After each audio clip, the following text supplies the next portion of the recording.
Is metformin bad for you? That is the question of the week from one of my patients. And that's what we're going to talk about in today's episode. I am the physician gardener, your board certified internal medicine and lifestyle medicine physician, Dr. Kashidi Long. And let's get into today's topic. So, what is metformin? Metformin is a medication that has been around for decades. It's one of the most commonly used medications to treat diabetes, prediabetes, PCOS, some medication related weight gain. It works by helping to sensitize your cells in your body to the insulin that you already make. So it helps get the glucose out of your bloodstream and into your cells.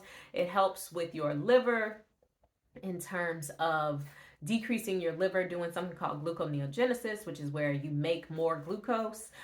It even has some function in your intestines with your gut microbiome. So it acts on multiple mechanisms, which is great because it's hitting you from multiple areas to improve your glucose metabolism and keep your blood sugar levels a lot more stable. It is considered relatively safe. It does have potential for side effects, but as we know, any medication has the potential for side effects.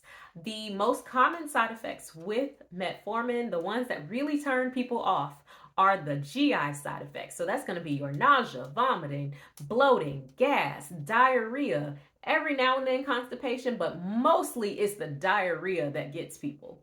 The immediate release version is a lot more likely to have these side effects than the extended release version. So if you have the option, ask your doctor for the extended release to help you tolerate the medication better. There are other potential side effects, but y'all can Google all those. Those are the most common.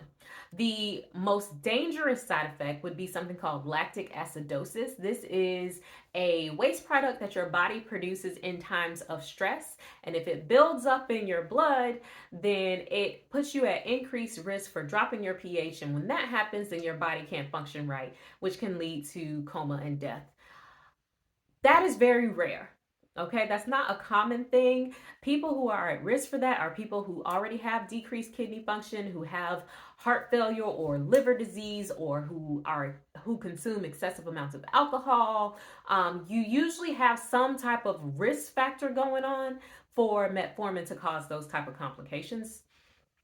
But that is also that lactic acidosis is the reason why we do not give metformin to people who have a kidney function of less than 30%. And I'm referring to your GFR when I say 30. Excuse me. We do not give metformin to people who have a low GFR less than 30. So that is something that should be monitored. So if you have slightly impaired kidney function, i.e. a GFR from 30 to 60, then we just want to monitor you very closely. But if you are somebody whose GFR is less than 30, then you probably should be taken off your metformin and switch to something else, which your doctor will give you what your other options are. So the other thing that people are concerned about when they ask about metformin and is it safe or is it good to take or bad to take, in 2020 and 2021, there was a recall on metformin, but it was not the metformin itself that was a problem, not that metformin was bad for you. The certain companies and certain lot numbers of metformin were contaminated with NDMA. So a cancer-causing substance called NDMA. And that was specific lot numbers of the medication. Certain batches that were made, most of our medications are made, overseas or in different parts of the world. And so not everybody's standards are the same. And so that's where that recall came from. It's not that the medication itself was the issue. It was the contamination of the medication that was the issue. So in summary, we still stand by metformin. If it's indicated for you, and you don't have any contraindications like some of the things I listed earlier, then there's no reason for you to think that metformin is bad for you. Like I said, everything has a risk of side effects. And so, yes, ideally we would treat everything with lifestyle modifications, blah, blah, blah.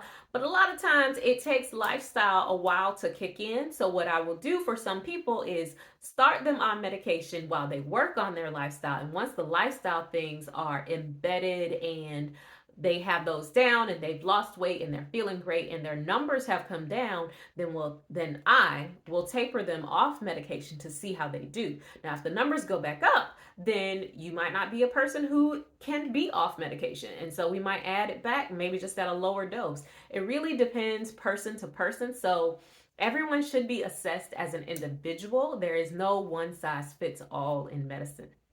And so always talk to your doctor if you have concerns. Don't just stop taking your medication because your uncle's friend's cousin said that they were on metformin and they winded up in the hospital. Who knows why they winded up in the hospital? Uncle's friend's cousin is not a good example. Talk to your doctor when you have concerns about what your specific concerns are and work with them on a plan to address them. Let me know in the comments if you have any questions, and don't forget to share and subscribe and watch another video. This is Physician Gardener. I'll talk to you next time.